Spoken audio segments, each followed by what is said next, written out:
할렐루야. 바쁜 일상 속에서도 주님의 말씀을 사모하여서 이 시간 모이신 모든 분들을 주님의 이름으로 환영합니다.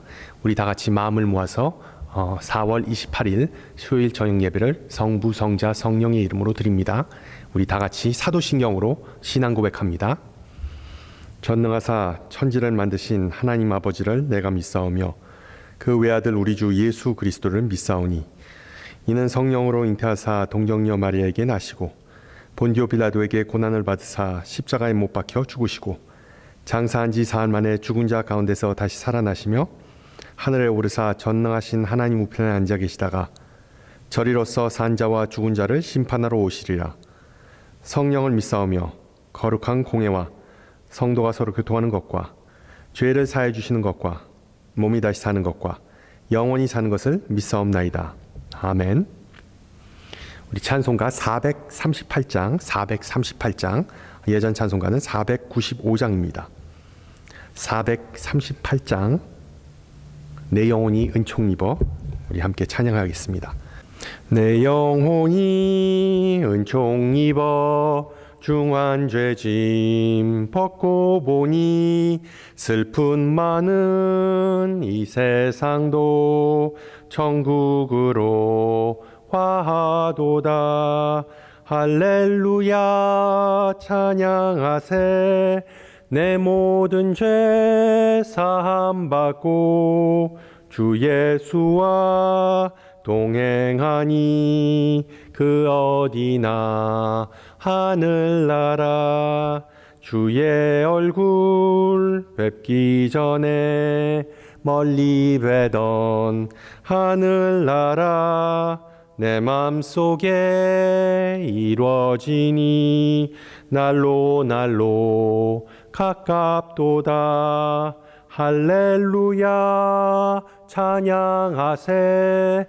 내 모든 죄 사함 받고 주 예수와 동행하니 그 어디나 하늘나라. 높은 산이 거친 들이 조막이나 궁궐이나 내 주 예수 모신 곳이 그 어디나 하늘나라. 할렐루야 찬양하세. 내 모든 죄 사함 받고 주 예수와 동행하니 그 어디나 하늘나라. 아멘. 하나님께서 오늘 우리에게 주신 말씀 창세기 12장 1절에서 4절 말씀입니다. 창세기 12장 1절에서 4절 말씀, 제가 가진 성경으로 구약성경 14페이지입니다. 창세기 12장 1절에서 4절 말씀을 받들어 봉독합니다. 여호와께서 아브라함에게 이르시되 너는 너의 고향과 친척과 아버지의 집을 떠나 내가 내게 보여줄 땅으로 가라. 내가 너로 큰 민족을 이루고 내게 복을 주어 내 이름을 창대하게 하리니 너는 복이 될지라. 너를 축복하는 자에게는 내가 복을 내리고 너를 저주하는 자에게는 내가 저주하리니 땅의 모든 족속이 너로 말미암아 복을 얻을 것이라 하신지라. 이에 아브라함이 여호와의 말씀을 따라갔고 롯도 그와 함께 갔으며 아브라함이 하란을 떠날 때 75세였더라. 아멘. 작년과는 다르게 지난 주일에 있었던 2021년 아카데미 시상식은 가상이 아닌 대면 행사로 치러졌습니다. In-person event. 서서히 이 팬데믹 상황이 나아진다는 그런 어떤 희망의 메시지를 전해주고자 했던 것이라고 볼 수도 있죠. 그리고 또한 우리 한국인들에게는 정말 기쁜 소식이 들려왔죠. 여자 조연 부문에서 윤여정 씨가 미나리에서 선보인 연기 덕분에 수상을 했습니다.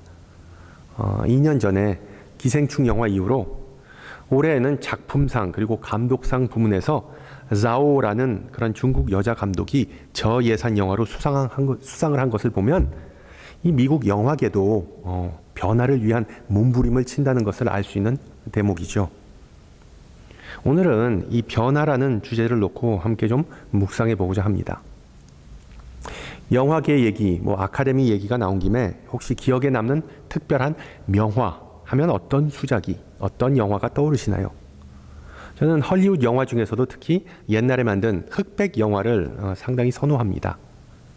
특히 오즈의 마법사, The Magician of Oz라는 영화를 감명 깊게 봤는데 많은 미국인에게도 상당히 사랑을 받고 인정을 받는 그런 클래식, 고전이라고 할 수 있는 작품입니다.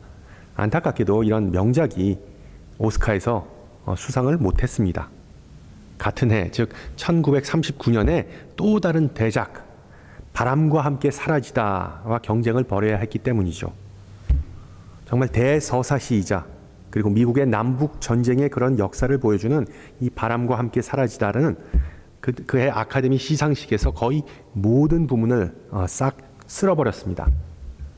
그런데 재미있는 점은 이 바람과 함께 사라지다와 오즈의 마법사, 이 두 명작 모두 어떤 공통적인 주제를 다루고 있는데 그것은 바로 고향입니다. 고향. 그 바람과 함께 사라지다를 보신 분들은 아시겠지만 그 마지막 장면에서 남자 주인공 렛 버틀러가 자신이 사랑했던 여인 스칼렛 오하라의 그 아집과 그리고 또한 그 변심에 학을 떼면서 이 당신 인생에 더는 신경도 안 쓰겠다라고 하면서 훌훌 떠나갑니다. 그러니까 말 그대로 바람과 함께 사라집니다. 그러자 여주인공 스칼렛은 울면서 그냥 내 고향 타라로 돌아갈 거야. 타라에서 다시 그 일을 되찾을 생각을 해볼 거야. 내일은 새로운 날이 시작될 거야. 라는 그런 명대사를 남깁니다. 결론적으로 파란만장한 삶을 산 여주인공이 결국 고향, 타라라는 고향으로 돌아가서 새 힘을 얻고 그리고 새롭게 시작한다는 것이 그 영화의 결말이었습니다. 비슷하게 앞서 말씀드린 이 Wizard of Oz, Magician of Oz가 아니라 Wizard of Oz에서 이것 또한 명작으로 꼽히는 영화인데 그 영화는 self-sufficiency, 즉 자족이라는 주제가 메인 빔입니다. 이 오즈라는 그 판타지 세계에서 허수아비, 양철 나무꾼, 겁쟁이 사자와 같은 가상의 인물들이 주로 등장합니다. 그리고 이들 모두가 어떤 약점이나 컴플렉스를 가지고 있습니다.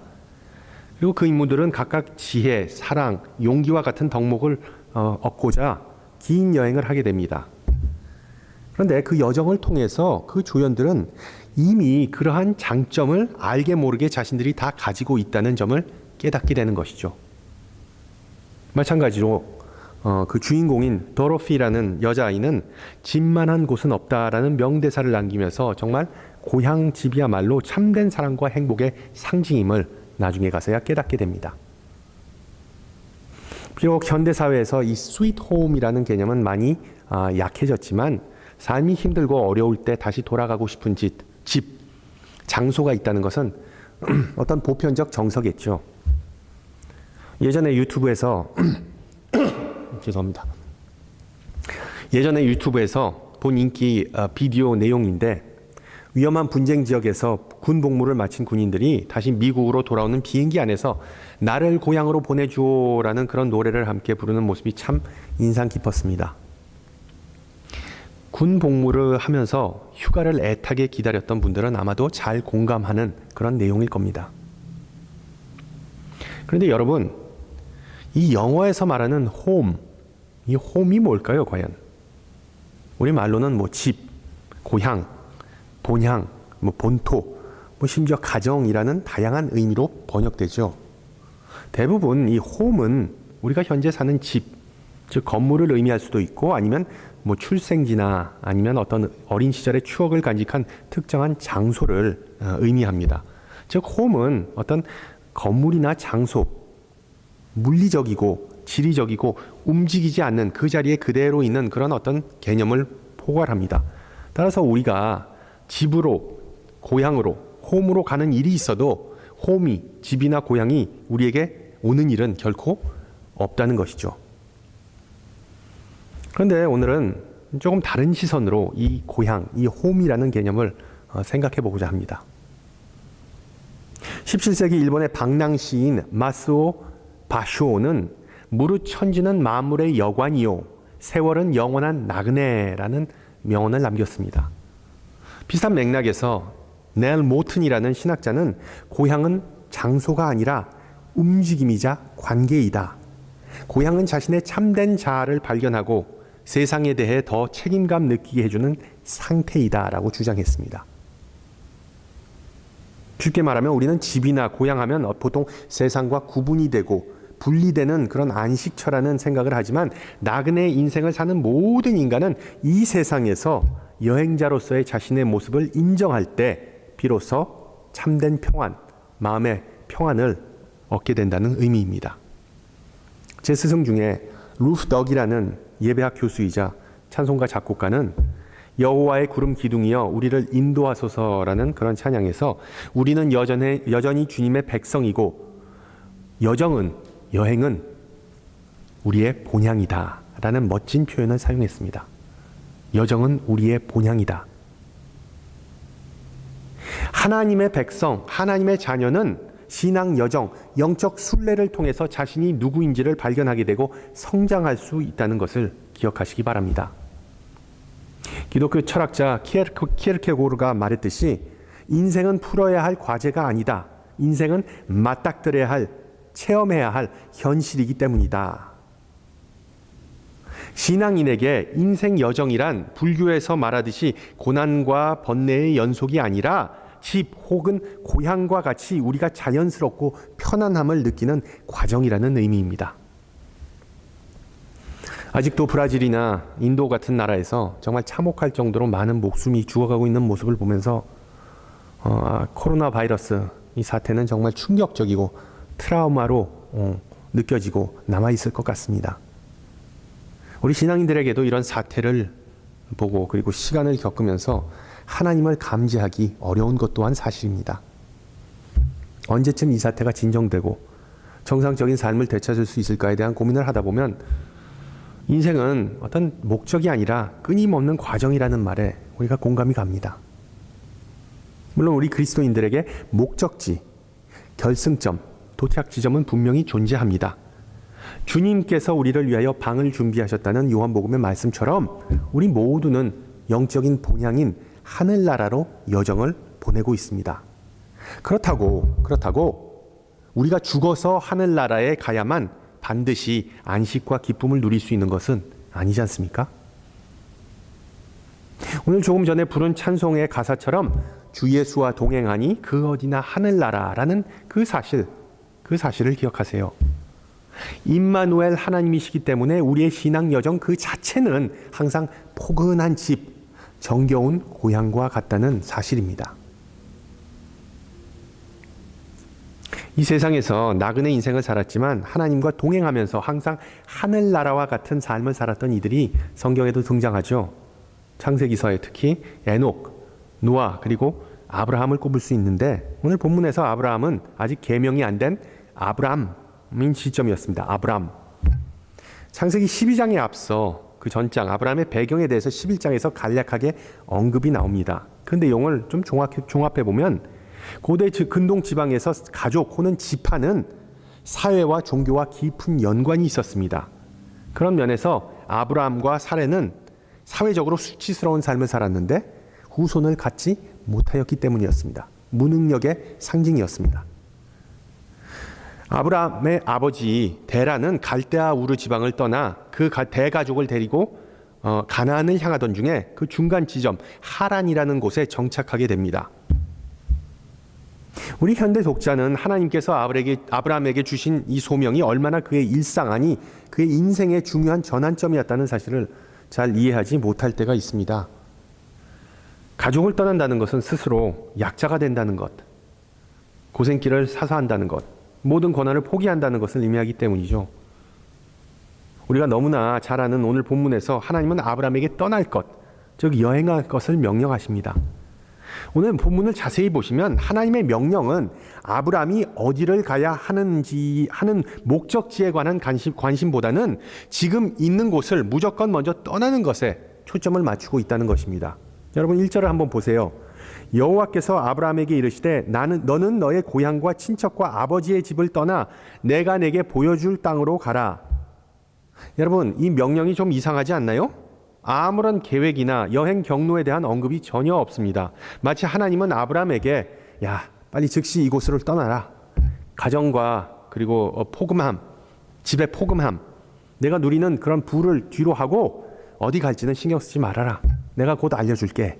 라고 말씀하시는 것과 같습니다. 인생 일대의 결정을 내리는데 별 도움이 안 되는 정말 아무런 모든 정보가 결여된 그런 명령입니다. 창세기서 저자가 아브라함의 목적지에 대해 일부러 언급하지 않는 것일까요?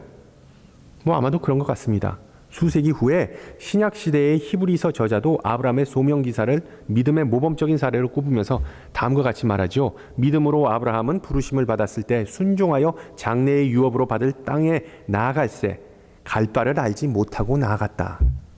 아무런 지도나 GPS도 없이 아브라함은 그냥 말씀에 순종하여 길을 떠났다는 것이 본문의 요점입니다. 즉 아브라함에게 있어 중요했던 것은 그곳을 떠나는 것이지 어디로 가는 것이 아니었다는 것입니다. 물론 어디로 가는 것과 어디를 떠나는 것은 동면의 양면과 같습니다. 보통 우리는 어디를 가기 위해 먼저 어디를 떠나야 되겠죠. 그러나 아브라함의 경우 그 반대였다는 것입니다. 떠나는 것이 먼저였고 어딜 갈지는 나중에 신경 써야 할 문제였다는 것이죠. 바꾸어 말하면 하나님의 명령에 대한 개인적인 생각이나 심정보다 하나님의 그 말씀 그 자체가 더 중요했다는 뜻입니다. 예전에도 말씀드렸지만 구약에 쓰인 히브리어는 보통 동사가 가장 중요하기 때문에 어떤 형용사나 아니면 긴 수식어를 선호하지 않습니다. 따라서 아브라함의 심정에 대한 창세기 저자는 아무런 설명도 제공해 주지 않습니다. 오늘 본문을 자세히 보면 아브라함의 소명 기사는 어떤 개인적인 경험담이 아니라 오직 말씀하시는 하나님에게만 그 초점이 맞춰져 있습니다. 아마도 아브라함 이전에는 2절과 3절과 같이 기록된 것과 같이 어떤 큰 나라, 명성, 축복 그리고 땅에 대한 약속을 받은 이가 없었기 때문이겠죠. 물론 아브라함의 머릿속에는 수많은 생각이 떠올랐을 겁니다. 아마도 가장 큰 질문은 how 어떻게였겠죠. 자신과 사례는 이미 후손을 볼 나이가 훨씬 지났는데 어떻게 하나님께서 그를 통하여 큰 민족을 이루실 것인가? 아니면 그 늙은 나이에 어떻게 길고도 먼 여정을 감당할 수 있을 것인가? 였겠죠. 75세면 자신의 안전지대인 집 밖을 나가지 않는 것이 정상이기 때문입니다. 아브라함의 복잡한 심정에 대해 이러쿵저러쿵 추측해 볼 수는 있겠지만 창세기 저자는 별 신경을 안 쓰면서 4절에서 단호하게 결론을 내립니다. 아브라함이 여호와의 말씀을 따라갔다. 우리가 눈여겨야 할 또 한 가지는 바로 아브라함의 목적지는 결코 자신이 떠나온 하란보다 더 복되거나 나은 장소가 아니었다는 점입니다. 오히려 아브라함이 발길이 닿는 곳마다 그 장소는 본향인 하란보다 훨씬 더 의미 있는 곳으로 변했다는 것이죠.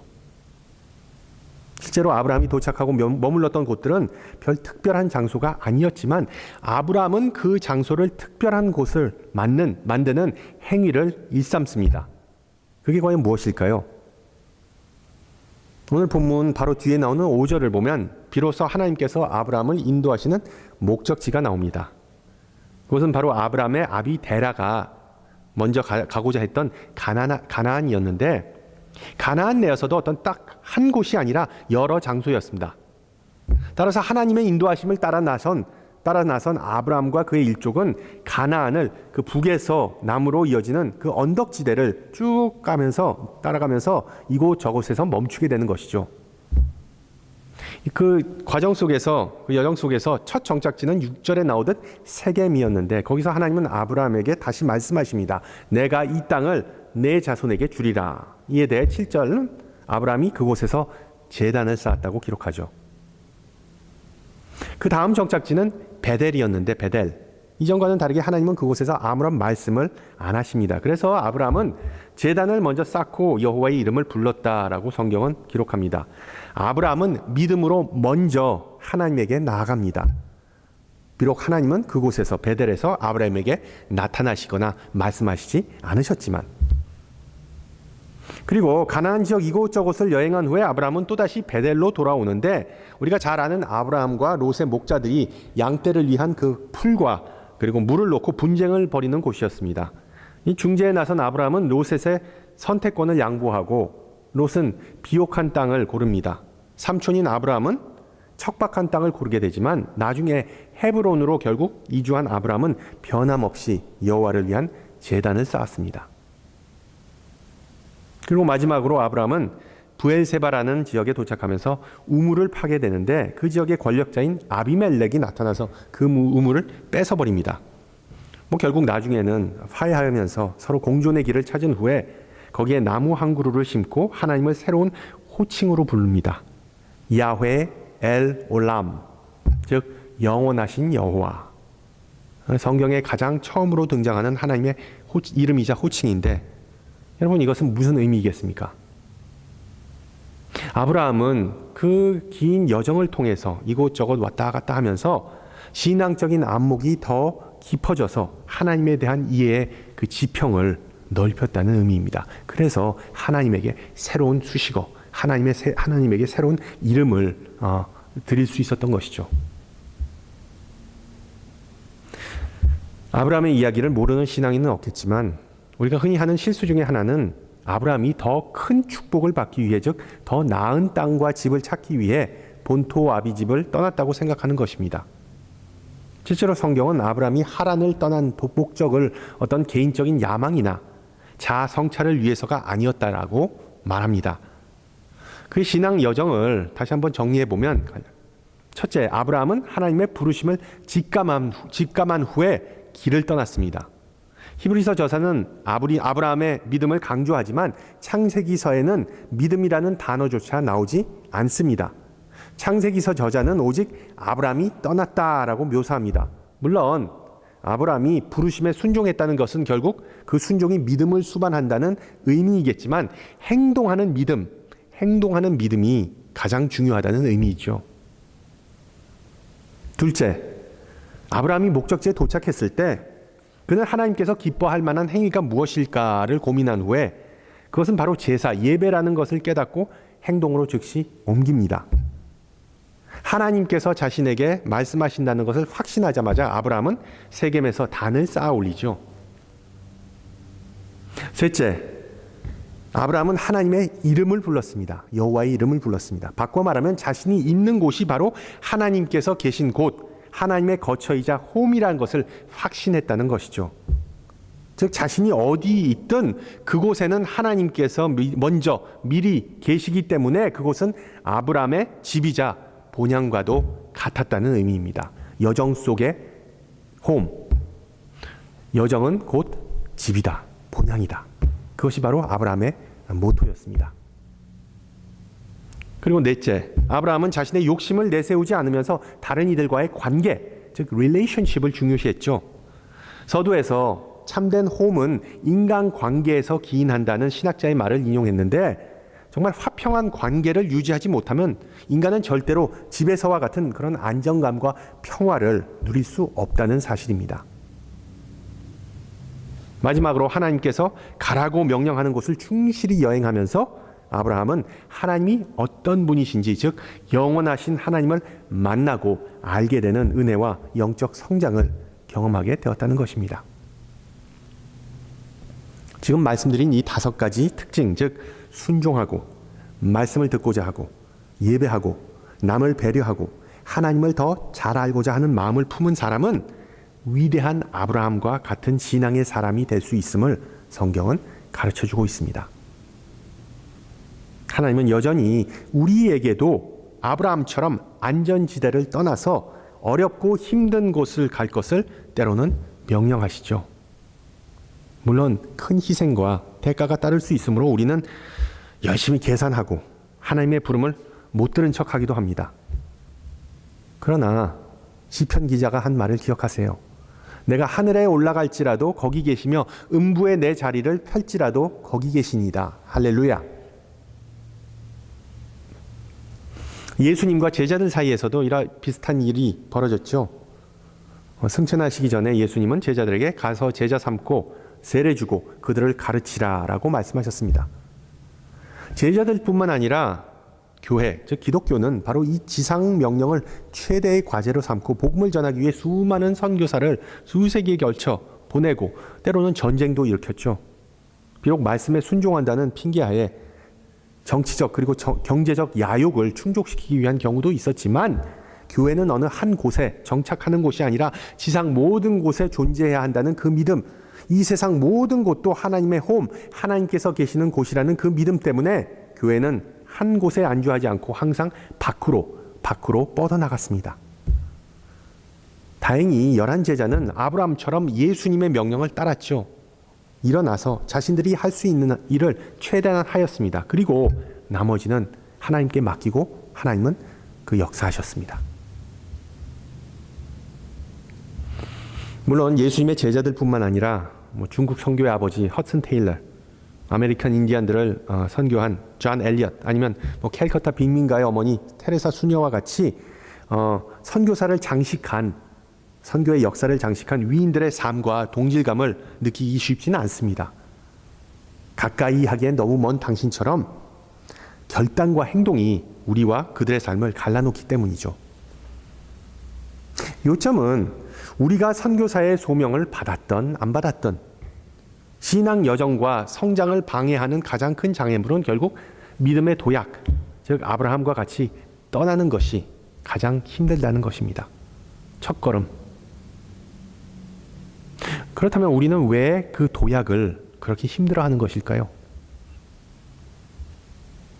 아프리카에 사는 영양, 그 임팔라는 대단한 도약력이 있어서 물어 그 10피트 높이를 뛰어넘고 10피트면 한 3m 되겠죠. 그리고 30피트까지 거의 10m까지 멀리 뛸 수 있는 정말 아주 멋진 그런 대단한 동물입니다. 그런데 이 임팔라가 이 동물원에 한 3피트 높이도 되지 않는 우리의 얌전히 갇혀 있는 것을 보면 사람들은 의아해합니다. 아, 저렇게 낮은 울타리를 그냥 뛰어버리면 되는데 왜 뛰지 않고 가만히 있나? 이런 재미있는 사실은 임팔라는 자신이 점프해서 낙하하는 지점이 그 눈에 보여야지만 점프를 한답니다. 신앙의 도약도 이와 마찬가지가 아니겠습니까? 우리 모두 다 도약할 능력과 잠재력을 하나님으로부터 받은 존재들입니다. 그 잠재력을 발휘하는 열쇠는 바로 믿음인데, 믿음은 히브리서 저자의 말처럼 보이지 않는 것들의 증거입니다. 그 믿음으로 말미암아 아브라함과 제자들은 자신의 홈, 집과 고향이라는 그 울타리를 뛰어넘고 여행하면서 세계를, 이 세상, 온 세상을 자신의 집으로 삼을 수 있었습니다. 18세기 감리교 창시자이자 불같은 전도자 요한 웨슬레가 한 말이죠. 세계가 바로 나의 교구이다. 다시 말씀드리지만 우리가 반드시 어떤 믿음의 거인이라서 집과 고향, 안전지대를 떠날 수 있는 것은 결코 아닙니다. 선지자 사무엘은 다윗이라는 목자에게 기름을 부었고, 그리고 예수님은 어부들을 부르셨죠. 하나님은 사람을 부르실 때 배경, 지적 또는 금전적 능력, 교육, 직업과 같은 것들을 별로 신경 쓰지 않으시는 분입니다. 다만 기억해야 할 사실은 그 누구가 됐던 우리는 하나님의 영광을 위해 일어나서 나가야 한다는 것입니다. 지난달에 우리가 마가복음서를 통하여 배웠듯이 예수님을 따르면서 헌신을 하면 힘들고 어려운 일을 반드시 경험한다는 것입니다. 그렇다고 낙심하지 말아야 할 이유는 순종하고 말씀에 귀 기울이고 예배하고 남을 섬기고 하나님에게 초점을 맞추는 마음을 잃지 않고, 그리고 그런 습관, 그런 루틴을 계속해서 꾸준히 기르면 우리는 그 어느 곳에 가든지 무엇을 하든지 항상 집과 같은 평화와 그리고 포근함을 맛볼 수 있다는 은혜가 있다는 것이죠. 우리와 동행하시면서 예수 그리스도께서 우리의 최종 목적지이시자 집과 같은 분이심을 항상 기억하면서 오늘 하루도 고달프고 지루한 신앙 여정이었지만 우리의 발을 사슴과 같게 하시는 주님의 은혜가 우리 모두에게 있기를 축원합니다. 우리 함께 기도합니다. 전능하신 하나님, 오늘 저녁에 주신 말씀과 이 귀한 시간과 그리고 함께 모인 모든 성도로 말미암아 주님께 찬송하고 감사를 드립니다. 질병으로 인하여 이제 1년 넘게 어두움을 방황하면서 혼란과 격동의 시기를 겪으면서 항상 주님의 말씀에 집중하고 주님을 신뢰하지 못하였음을 이 시간 고백합니다. 그러나 가는 곳마다 제단을 쌓았던 아브라함처럼 우리 모든 성도가 주님 앞에 나와 예배하면서 우리의 고달픈 여정 가운데서도 보람과 낙을 찾을 수 있었음을 이 시간 감사드립니다. 바로 주님께서 우리의 집과 본향이 되시기 때문에 우리는 절대로 방황하지 않고 주님의 곁으로 결국 돌아올 수 있음을 고백합니다. 항상 우리의 눈이 주님의 사랑과 은혜를 밝히 보고 앞으로 나아갈 수 있게 하옵소서. 주님을 사랑하는 마음으로 주님을 섬기고 따르고자 합니다. 주신 소명을 허투루 여기지 않고 입술만이 아니라 우리의 마음과 삶으로 증명하게 하옵소서. 우리에게 나아갈 길을 보여주셨지만 그 길은 비록 쉽지 않고 안주할 수 없는 길입니다. 그렇지만 그 끝에는 풍성하고 기쁨이 넘치는 생명이 있음을 알게 하시고 우리 모든 성도가 두려움과 의심을 물리치고 주님의 부름에 응답할 수 있게 하옵소서. 우리를 통하여 주님의 나라를 넓히시는 주님의 신실하심에 충성과 믿음으로 응답하게 하소서. 함께 주님 가르쳐 주신 기도합니다. 하늘에 계신 우리 아버지여, 이름이 거룩히 여김을 받으시오며 나라의 임하옵시며 뜻이 하늘에서 이루어진 것 같이 땅에서도 이루어지이다. 오늘날 우리에게 일용할 양식을 주옵시고 우리가 우리에게 죄진 자를 사하여 준 것 같이 우리 죄를 사하여 주옵시고 우리를 시험에 들지 말게 하옵시고 다만 악에서 구하옵소서. 대개 나라와 권세와 영광이 아버지께 영원히 있사옵나이다. 아멘. 네, 이제 예배 끝났습니다. 여러분 한 주간 항상 건강하시고요. 또 부고의 소식이 들렸네요. 안타까운 마음이지만은 우리 또 이제 영원한 본향으로 가신 우리 성도님을 기억하면서 우리 항상 소망을 갖고 하나님께서 우리에게 주신 매 순간순간마다 정말 집에 있는 그런 느낌을 갖고 그리고 또한 마음가짐을 가지면서 살아갔으면 좋겠습니다. 한 주간 평안하시고요. 다음 주 이 시간에 뵙겠습니다. 샬롬.